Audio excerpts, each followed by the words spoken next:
Magandang hapon, Bagong Pilipinas. Narito ang Police News Express sa oras na ito.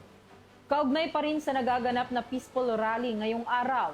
Ayon sa naging panayam ni Police Colonel Aldren Gran, tiniyak ng pamunuan ng Philippine National Police, partikular ang Manila Police District, ang sapat na seguridad sa venue ng isinasagawang rally sa Liwasang Bonifacio.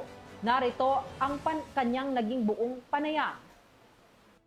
Unang-una po, meron naman pong magsasagawa ng programa dito po sa ating Liwasang Bonifacio, na kung saan papangunahan po ito ng United People's Initiative.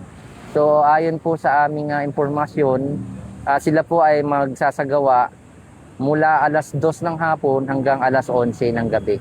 So far sa seguridad naman po, tiniyak naman po ng pamunuan ng PNP, particular ang Manila Police District, ang seguridad dito po sa venue po na pagdadausan ng kanila pong programa.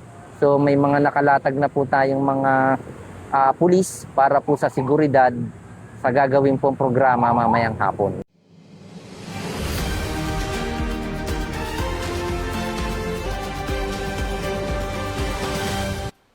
At para sa napapanahong balitang pampulisya, laging tumutok sa Police News Network. Ako po si Patrolwoman Jenny Dolor Mabayaw mula sa Eastern Police District ng NCRPO.